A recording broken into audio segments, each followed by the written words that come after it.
दोस्तों आइए जानते हैं कि भीम में कैसे आया हजारों हाथियों के समान बल। त्रेता युग में असंख्य नर वानर देव और दैत्य ऐसे थे जिनमें अपार बल था। कहने को तो ताड़का राक्षसी में 1000 हाथियों के समान बल था। उसी प्रकार श्री राम के लिए युद्ध करने जुटी सुग्रीव ने सेना में भी हजारों हाथियों के समान बलशाली बहुत से वानर वीर थे। त्रेता के बाद द्वापर युग की बारी आई। ग्रंथों में द्वापर में त्रेता युग जैसे बलशाली प्राणियों का उल्लेख कम ही है। इंसानों की बात की जाए महाभारत काल में राजा धृतराष्ट्र, श्री कृष्ण, बलराम, कीचक, शल्य और जरासंध मल्ल युद्ध के बड़े नाम थे। इन्हीं महापुरुषों में भीमसेना का भी नाम आता है। भीमसेना 5 पांडवों में से एक थे जिनकी माँ कुंती थी। भीम का जन्म पवन देव की कृपा से हुआ था। वह पवन पुत्र हनुमान की तरह पवन देव के ही अंश से पैदा हुए थे।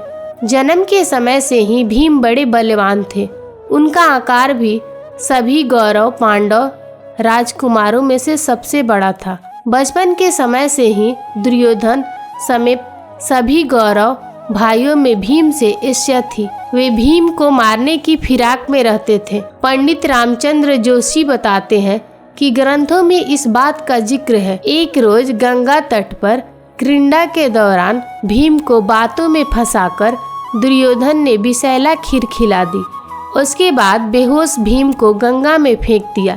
मूर्छित अवस्था में ही भीम डूबते डूबते नागलोक में पहुंच गए, जहां उन्हें विषधर नाग डसने लगे तो भीम के शरीर में विषैला खीर का असर कम हो गया, जिससे भीम को होश आ गया। भीम ने जब खुद को नागों के बीच मुश्किल में पाया तो वे एक के पश्चात एक नागों को मारने लगे।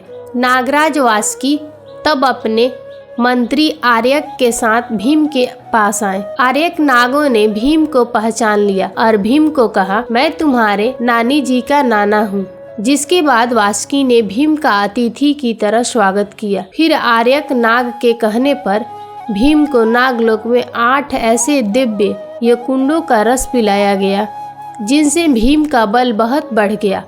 8 दिन बाद भीम नींद से जगे तो उन्हें शरीर में हजारों हाथियों का बल आ चुका था। भीम के विदा मांगने पर नागराज वासुकी ने उन्हें उनकी वाटिका में पहुंचा दिया। दोस्तों अगर ये कहानी आप लोग को अच्छी लगी हो तो हमारे चैनल को सब्सक्राइब करें और कमेंट में अपनी राय बताएं ऐसे ही कहानी सुनने के लिए।